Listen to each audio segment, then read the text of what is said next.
السلام عليكم ورحمة الله تعالى وبركاته. أعزائي المشاهدين، اليوم راح نديرو طبق تقليدي اللي هو طاجين لحم الحلو اللي ما نستغناوش عليه في رمضان. مرحبا بكم معنا. المكونات اللي نحتاجوها هي الفواكه الجافة لي فروي ساك، وراح يكون معنا راح نديرو اللحم تاع البقري، واللحم يكون اختياري، اللي يحب يدير غنمي، اللي يحب يدير بقري، اللي يحب ما يديرش، يخرج هذا الطاجين يعني بنين. ونسحقوا السكر، المقدار تاع السكر مع المقدار تاع الماء وما زهر يكونوا نفس المقدار تاع الفواكه المجففه، باش تخرج المريقه ديالنا تخرج خفيفه وما تخرجش ناشفه ولا يابسه.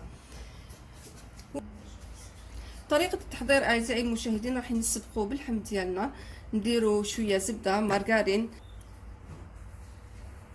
ونديروا اللحم، قطع اللحم اللي عندنا نخلوها تتقلى. اعزائي المشاهدين، نديروا قرصه ملح مع هذا اللحم باش يطلق البنه ديالو. نديروا معاه عود قرفه،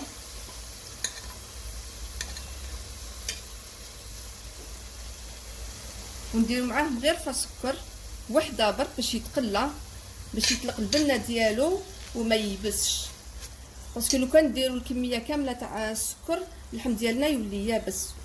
وهذا اللحم قبل ما نديروه نشلوه مليح، نقطروه، من بعد نديروه يتقلى باش المرقه ديالنا تجي تشد البنه ديالها.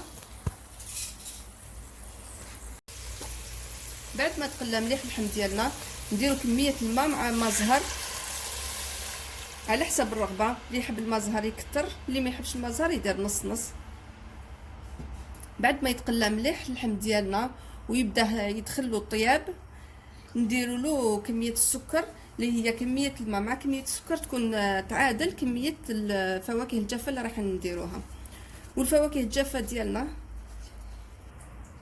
هذه رانا فورناها كامل.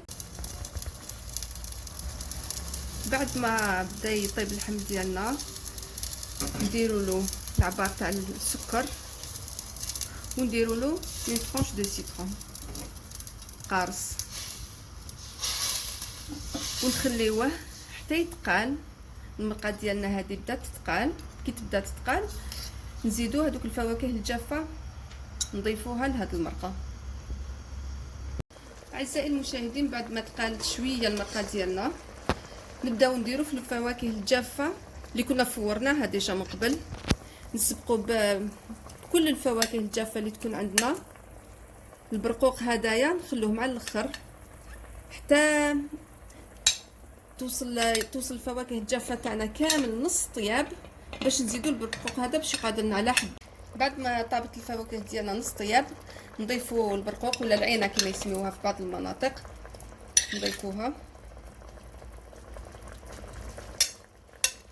ونخليوها طيب حتى تكمل طيابها. اعزائي المشاهدين، هذا هو طبق التقديم. تزيين يقعد اختياري، نتمنى ينال اعجابكم. الطعم تاعو ما شاء الله جا هايل، ويا ريت كنتوا تقدروا تشموا الريحه ما شاء الله. الاطباق التقليديه تاعنا الحمد لله يعني من اروع ما يكون.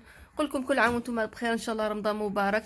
اشتركوا في قناه رابح، وشاركونا بتعليقاتكم اذا عجبكم، جربوه